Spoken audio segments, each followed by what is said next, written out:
حبايبي سلام عليكم، عاملين ايه؟ يا رب تكونوا بألف خير. ازيكم يا جماعة؟ وحشتوني جدا جدا جدا من الفيديو اللي فات. اخباركم ايه؟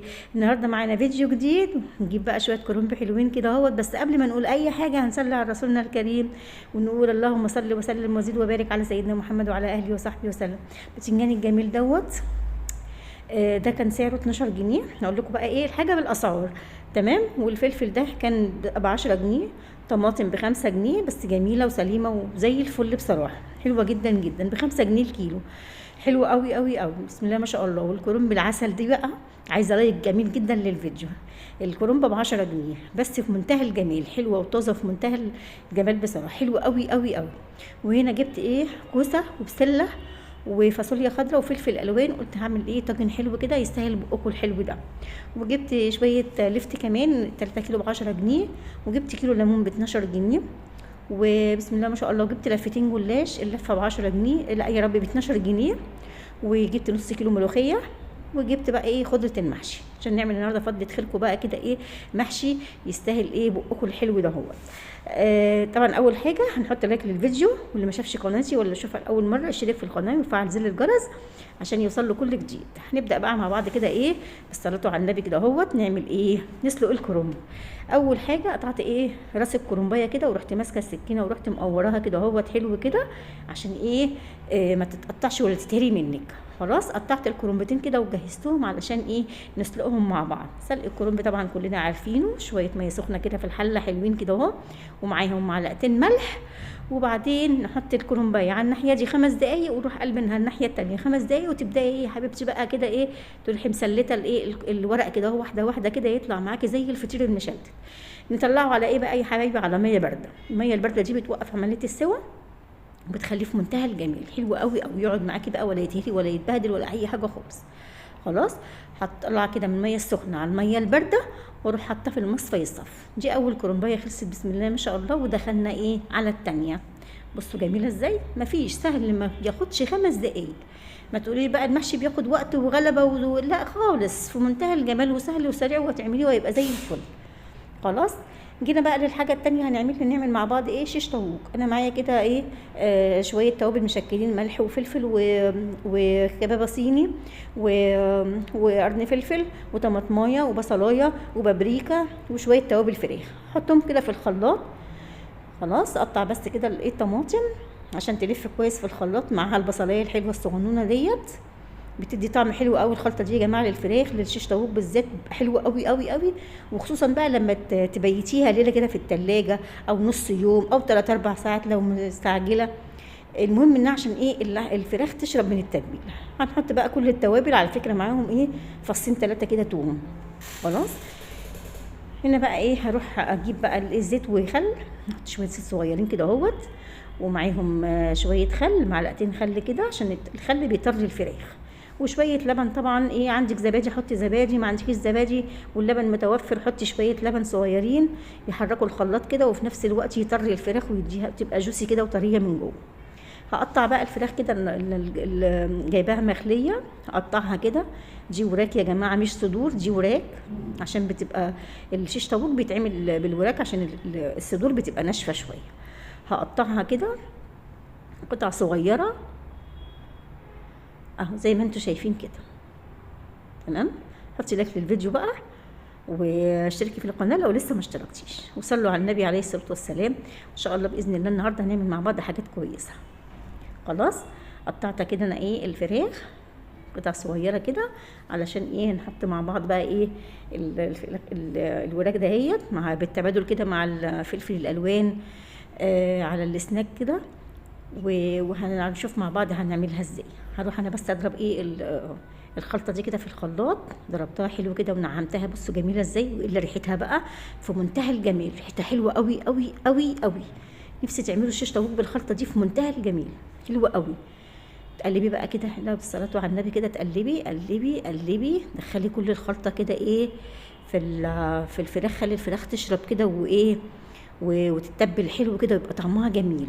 انا الحقيقه انا كل ده انا بعمله بالليل عشان الكلام ده انا هعمله تاني يوم، فانا قلت اعملها بالليل بحيث ان انا ايه؟ اخليها تتبل وتبقى طعمها حلو كده وشاربه من التتبيله. خلاص.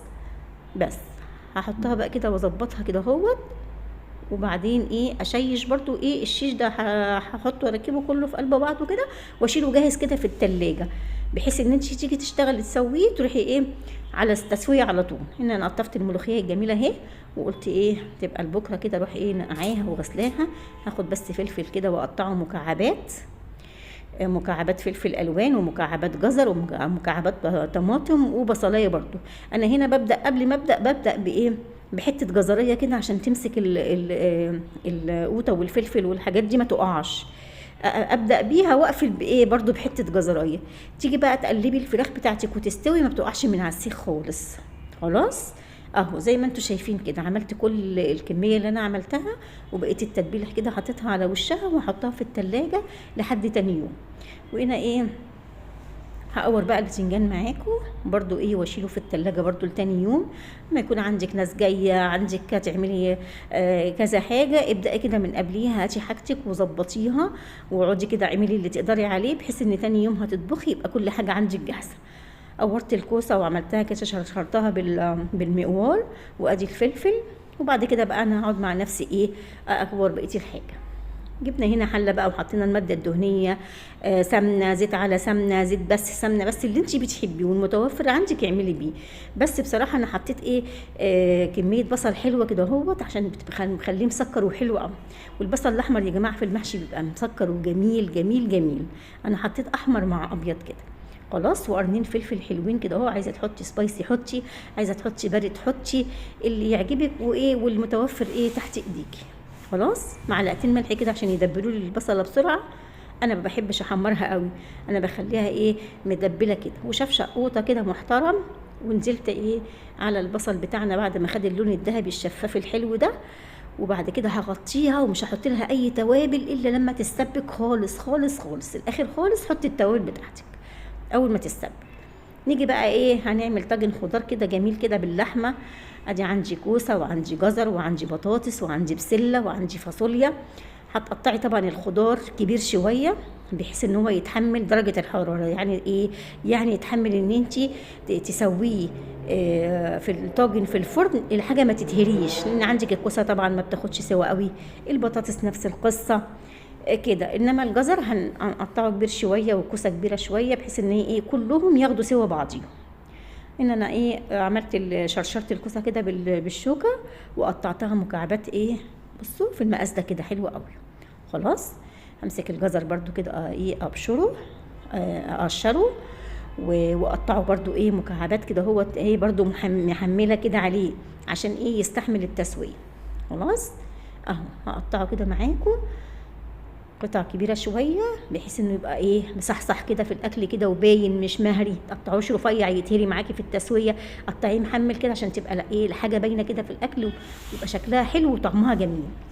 خلاص وادي ايه البطاطس. بس البطاطس بقى انا مش هقطعها لان البطاطس طبعا ايه بتتعرض للهواء بتسود، فانا هخليها بقى سليمه ساعه التسويه هقطعها وانا واقفه كده على طول. خلاص والفاصوليا هقطعها كده ايه مش هفتحها 2 بقى، لا قطعيها ايه امسكي الفاصوليا كده وقطعي الواحد 2 الواحد 3 على ايه على قد طول الفاصوليا اهو. بصوا كده ما تفتحيش الفاصوليا عشان ايه تبقى حلوه كده وشكلها حلو في الطاجن. بصوا كده عقل كده زي ما بيقولوا عقله عقله كده. خلاص بألف هنا وشفا للي هياكل وألف هنا وشفا للي شاف اهو. بصوا دي البطاطس هسيبها بقى ايه تاني يوم هقطعها عليه. هنا بقى ايه دور البسله القمر العسل دي، بسله زي العسل يا جماعه جميله. والخضار في الشتاء حلو قوي في شهر طوبه الخضار بيبقى جميل واخضر كده ومزهزه وعسل. هنيجي بقى هنا لخلطه المحشي. حط التوابل ملح وفلفل وكمون اساسي وبابريكا وشطه وشويه توابل محشي بس مش اكتر من كده. وتقلبي طبعا كانت اتسبكت معايا خلاص اهيت. حطيت التوابل غسلت الرز بتاعي وصفيته وهي لسه على النار. هروح ايه بقى حاطه الرز ياخد ايه تقلبتين كده حلوين اهو. بصي ياخد تقلبتين كده على النار بيبقى حلو قوي. لو اتحط في التلاجة تاني يوم ما بيجرالهوش حاجه. خلاص احنا كل ده بالليل يا جماعه، كل ده بالليل بعمله بالليل عشان ايه تاني يوم يبقى الدنيا عليا رايقه شويه.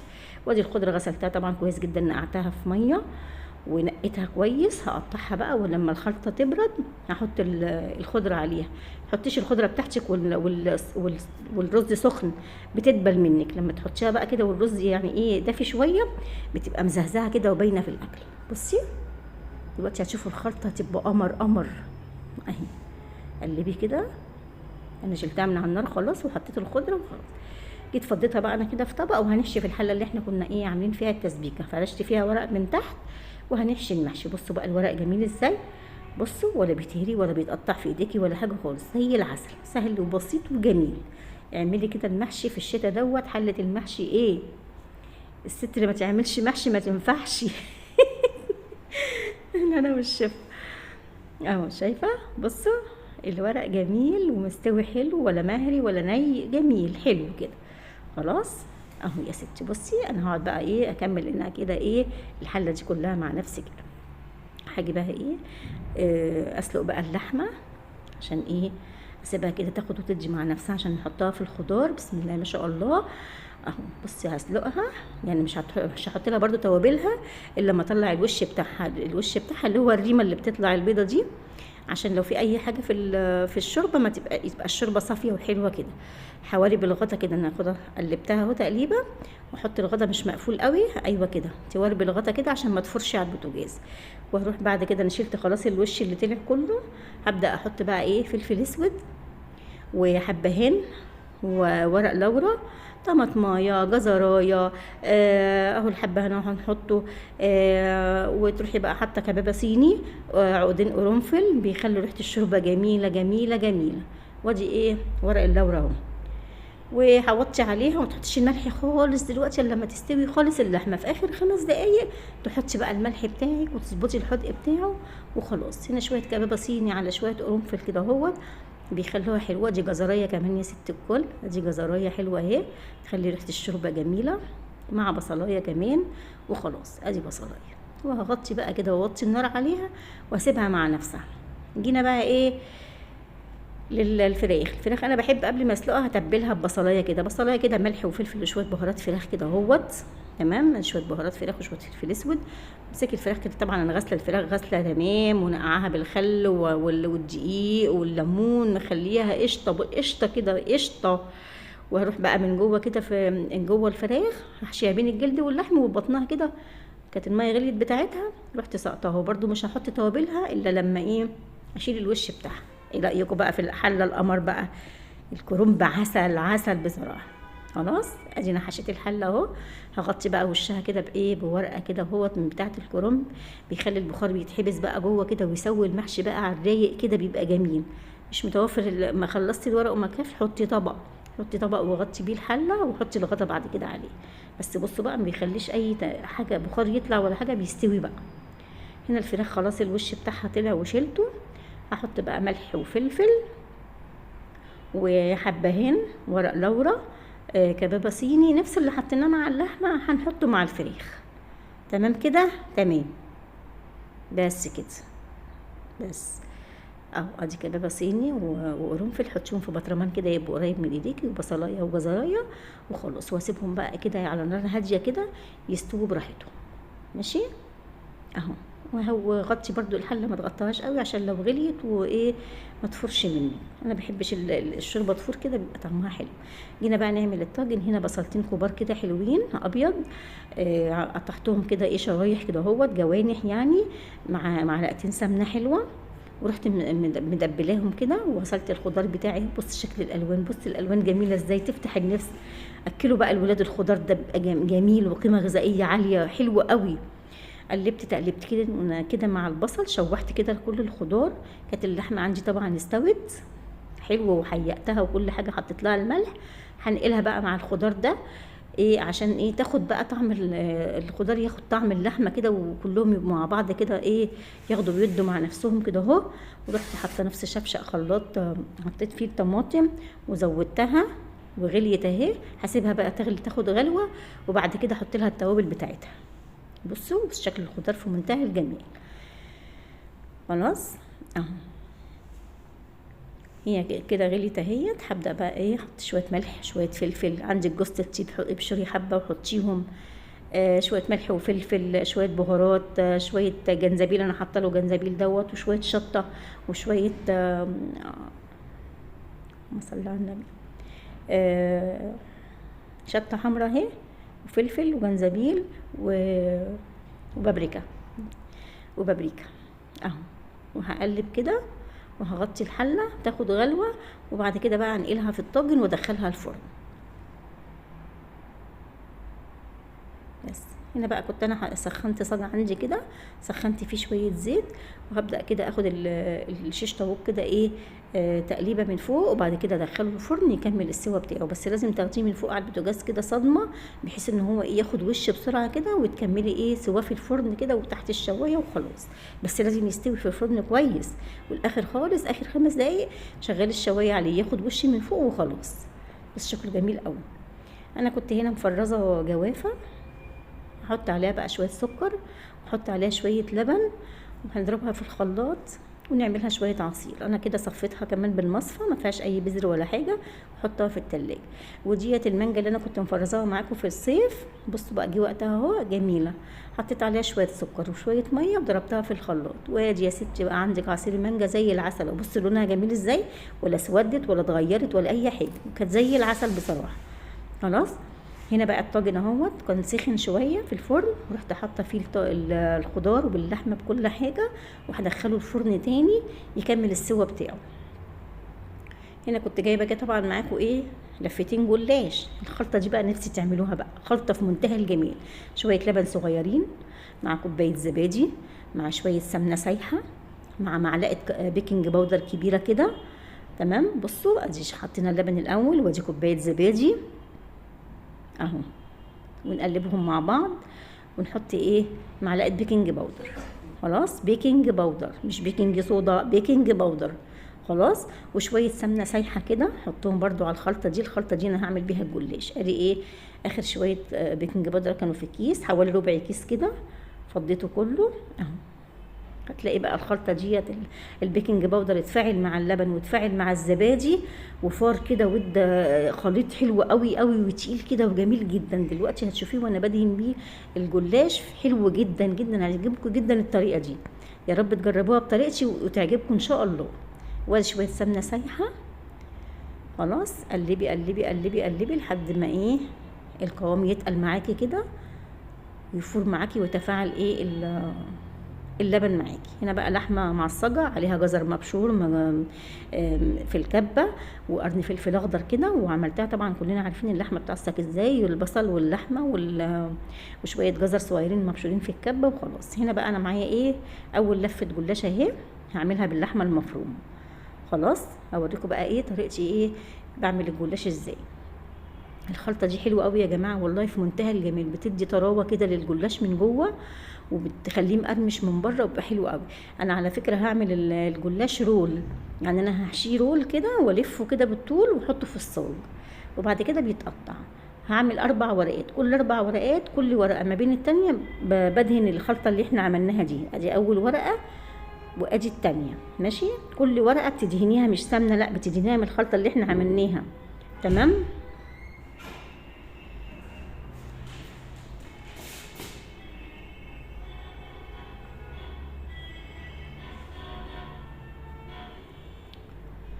خلاص بدهن بقى ورقه ورقه،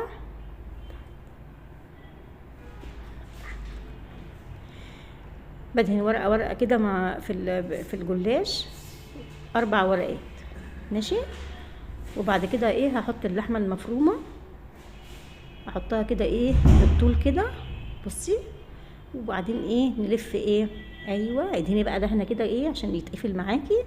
خلاص وتلفيه كده اهوت. ادي ال4 ورقات دهناهم بين كل ورقه ورقه من الخلطه اللي احنا عملناها، وهنحطها في الصاج. تمام اهو. تلفي طبعا الجلاش في الفوطه عشان ما ينشفش منك، دي الجو بقى برد وكده فينشف يتكسر منك على طول. لما تلفيه في الفوطه كده يتنوا طري. خلاص ادي اول ورقه اهي، وادي الفرشه، وادي الايه الخلطه اللي احنا عملناها. دهني كده منه، ادهني كده ما تخافيش، جميله الخلطه دي حلوه جدا. وادي الورقه التانية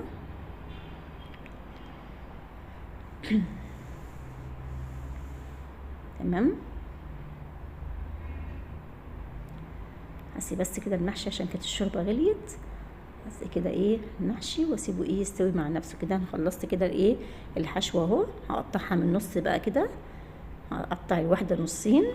تمام اهو كده نصين، وبعدين ارجع كل واحده تتقسم 2. بصوا بقى شكله جميل ازاي. وبعد كده بقى هدهن وشه بنفس الخلطه دي، مش بسمنه ولا بيض ولبن، لا نفس الخلطه دي هدهن بيها الوش، وهدخله الفرن طبعا على طول. خلاص، ومش هخرجه تاني، هو كده خلاص. هدهن الوش بتاعه من الخلطه اللي احنا عملنا بيها، مش هحط سمنه وبيض ولا لبن ولا الكلام ده، نفس الخلطه دي اهو. بصي ادهني كده، ادهني وشه حلو كده عشان يديكي اللون الذهبي الجميل ده اهو. ادهني كده واحده واحده كده، امشي على كل واحده كده ايه ادهنيها، يبقى جميل قوي اهو. وبعدين ادخله الفرن. جينا بقى للفه الجلاش التانية. انا هعملها بالجبنه. جبت الصينيه اللي انا هشتغل فيها، ورحت قلبها كده، ورحت ايه خدت مقاس الصينيه. خلاص، مقاس الصينيه ماشي. واشيل ده كله على جنب كده، برضو هنستعمله مش هنرميه، ما بنرميش حاجه احنا خالص. هتاخدي بس مقاس الصينيه كده اهو، وتلفيه في الفوطه برضو عشان ما ينشفش منك. هدهن بس الصينيه كده ايه بالسمنه، شويه سمنه سايحه كده. دهني الصينيه كويس تمام. السمنه دي دافيه شويه. خلاص، دهني الصينيه حلوه كده. وناخد بقى ورقه ورقه وندهن ايه بالسمنه اهو. بص سهلت معاكي ازاي لما بتقصيها على قد الصينيه. جميل. حطي لايك للجلاش بقى لو عجبك الجلاش بالطريقه دي، حطي لي لايك للفيديو ماشي. حطوا لايك للفيديو عشان الفيديو يترفع وغيركم يستفاد بيه ويتفرج عليه ويشوفه ان شاء الله باذن الله يا رب اهو. بصي ادهني برضو ايه ورقه ورقه كده بالسمنه. انا عندي هنا الورق المكسر ده، انا هحطه بقى في النص، مش هنرميه طبعا، يتحط في النص كده اهو. هوريكم اهو هحطه ازاي. بصي ادهني كده عشان الورق يطرى كده بالايه بالسمنه اهو. بصي جينا بقى للورق اللي احنا قطعناه الحرف بتاع الجلاش اهو، كله يتحط في النص كده. برضو تدهني يعني تحطي وتدهني برضو بايه بالفرشه، تدهني ايه الصينيه الجلاش كده اللي متقطع ده. تمام تمام تمام تمام اهو. بعد كده بقى احط ايه من الخلطه اللي انا برضو كده اتبقت دي، فرشه كده على الماشي كده اهو، تديله طراوه كده ويبقى حلو قوي. خلاص كده انا ايه خلصت كل الورق المتقطع، والاخر بقى حطيت ورقه سليمه واحط بقى الجبنه عليها. هنا حته جبنه كده محترمه كده، جبنه فيتا بتبقى طعمها حلو قوي. بس انا حطيت الاول ايه ورقه سليمه عشان ايه الجبنه ما تروحش تيجي معايا، تبقى ثابته كده. ورقه سليمه، ورقه جلاش سليمه.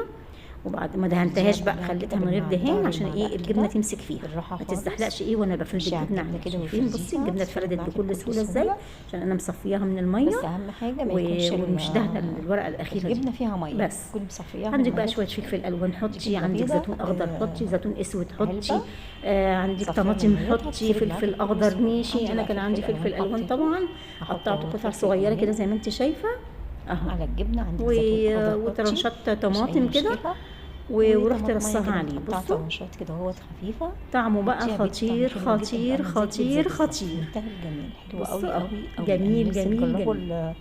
الالوان اصلا شكلها مبهج كده وجميل كده، تفتح النفس على الاكل ان شاء الله. بعد كده بقى هرص ايه بقيه الجلاش. حطيت بقى خلاص طبعا بيكون كل ورقه ورقه هتدي فرشه كده بالسمنه كده.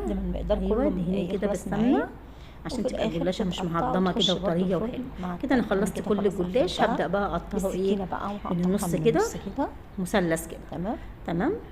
وبعدين نلف الصينيه كده من النص، وبعدين النص التاني، وكل ربع من دول هتقسميه 2. هتبقى عامله زي ما تكوني عامله بيتزا بالظبط. بصي كل نص كده اقسميه 2، كل ربع اقسميه 2. يعني انا جبتها بالطول وبعدين بالعرض وبعدين كل 2 كل 2 عملت كل واحده عملتها 2 بس كده. البيتزا كده نفس تقطيع البيتزا اهو ماشي. وهدهن بقى الوش بتاعها حاجه بس اعمليها بالسكينه كده عشان خاطر ايه ما تبقاش لازقه ببعضها. سلكي كده ويبقى حلو قوي. وهجيب بقى السمنه اللي عندي او الخلطه اللي متبقيه دي، بدل ما ارميها خساره احط عليها برضو. مش هحط لا بيض ولا لبن ولا حاجه، هي الخلطه ديت ومعاها شويه سمنه سايحه ودهنت الوش بيها ورحت مدخلاها. بصي اهو جميله جدا جدا في منتهى. حطيتهم كلهم كده على وش الجلاش اللي بالجبنه، وهدخلها برضو ايه الفرن على طول بقى كده. خلاص ما عادش ايه في وقت بقى ايه نسيبيها شويه ولا حاجه. جميله جميله جميله، هتعجبكم جدا والله. نيجي بقى هنا نحشي كان بقى البتنجان ايه، قلت اما احشي بقى والفلفل اللي الباذنجان إحنا والفلفل عملناهم مع بعض. بالمره. اهو اهو معاكم نحشي كده اهو. بتنجان بصوا بتنجان باذنجان وفلفل كده نحشي برضه وكوسه، معاكي كده محتاجين احشيهم تلاتة، كده. وانا شوفي برضه ما ايه بحشي مع تكتريش قوي نفسي في كده الصباع عشان ايه المحشي، مطولش اللي ايه الفيديو 3/4 كده، عشان طبعا الرز المصري ده بيزيد. البتنجان ما تملهاش جميل، قوي عشان ما وادي يستوي الكوسة. يبقى مفلفل معاكي وكده، ما تكبسيش الفلفل قوي. سهل والكوسه برضك وحلو، نفس القصه كده 3/4. كانت اكله جميله، اكله متينه بصراحه في ما الشتاء تملهاش على اهو الاخر عشان البرد طبعا ده. الرز بيزيد بالهنا والشفا ما للي يطلعش كانوا، منك بالهنا والشفا في للي الحله يعني. وادي الفلفل وبقيه المحشي انا هقعد برضو كده مع نفسي كده احشيهم بقى كده ونسويه، وهيبقى في منتهى الجمال. بصوا شكل معلش أنا آسفة. الخلطه جميله. خلاص كده انا بقى خلصت حمرت بقى، الفراخ طلعت الشيش اهوت. من الفرن ماشي. وحمرت الفراخ بعد ما استوت. قطعي بقدونس كده خلاص. بقى. وادي ما الجلاش شاء القمر. الله، بصوا بقى، الله أكبر. بصوا أدي عامل الوحش ازاي، بتاعنا بصوا اهو. جميل أدي ازاي. الجلاش بص بصوا جماله. حاجه بص كده عامل وهم إزاي. والله العظيم، بصوا طعمه بقى بتاعته وريحته كانت فوق قلب الشقه والله العظيم. بصوا زي الورد فوق ما شاء زي الله. تحت، كانت جميل ريحته جميل، وطعمه في ولا منتهى ناشف ولا الجمال. بصوا. متكسر ولا اي حاجه، بصوا طري ولا لازق في وحلو. الصبر ولا الخلطه لازق في مخليه بعض ولا تحفه حاجة بصراحه. إزاي. بصوا بغاشه جميل إزاي. بغاشه كده. بالهنا والشفا يا رب. بصوا جميل مع ازاي، الف هنا والشفا، في منتهى الجمال. كان طعمه حلو جميل جدا. جميل، عجبهم قوي. بصوا بصوا عامل ازاي. شيلي بس بس. الزياده كده اهو ورصيته كده في حلو أوي. الطبق. يعني صفح لو عجبتيه، لو عملتيه وهيعجبك بصوا جدا ان جميل شاء ازاي، الله. في منتهى تعتمديه على الجمال، طول. حلو قوي قوي قوي. بصوا في منتهى الجمال، حلو قوي ده انا كنت ايه حمرت الفراخ. وادي الصينيه كمان بسم الله ما شاء الله. بص طلعت بقى جميله ازاي. دي اللي بالجبنه بقى. بص هسلكها بس كده بالسكينه، هسلكها كده بس اسلكها من بصوا. بعضيها كده. حلوه قوي، طلعت جميله والله حلوة العظيم. جدا. مش عارفة طعمها مش عارفة. فطير مشلتت والله، فطير كده طريه بقى بس كده سلكي كده بالراحه مش كده. ناشفه ولا محجره ولا بس حاجه، سخنة بصراحه عشان مش جميله، عارفة أمسكها طعمها كانت تحفه. سخنة. ماشي. وادي اخر حاجه معانا بقى الملوخيه. طبعا انا حطيت شويه شوربه وقليتهم، ورحت حاطه الملوخيه. وادي التومه حمرها بس شويه، وبعد كده احط بقى ايه شويه كزبره ناشفه. تمام تمام اهو، واقلب قلب قلب، خليها وردي كده حلوه كده اهو. ادي شويه ملوخيه عايزين بقكم والله، يستاهلوا بقكم والله. بص خضار الملوخيه جميله ازاي. بص الملوخيه ولا سقطه ولا خفيفه ولا حاجه، في منتهى الجمال. حاجه كده ايه قمر، حاجه كده تفتح النفس. يا رب يكون يا رب بالهنا والشفا يا رب. كده ما استفدتش باي حاجه شفتيها. اتمنى يا رب لو الفيديو عجبكم تعملوا لك ايه رايكم بقى، ايه رايكم في الجمال ده. بصوا ايه رايكم. الطاجن طلع اهو، ودي الملوخيه وادي الزيتون وادي الجلاش بالجبنه وادي الفراخ المتحمره وادي محشي الكرنب استوى اهوت. اتمنى يا رب الفيديو يعجبكم وتعملوا الطريقه ديت، الجلاش بطريقتي والمحشي بطريقتي والفراخ بطريقتي. ويا رب اشوفكم على خير، وتعملوا لايك للفيديو واشتركوا في القناه وفعلوا زر الجرس. وادي محشي الباذنجان الجميل اهو يا جماعه، وادي الشيش طاووق وادي محشي الكرنب. اشوفكم على خير يا رب فيديو جديد، والسلام عليكم ورحمه الله وبركاته. تحياتي تحياتي تحياتي مع الف سلامه.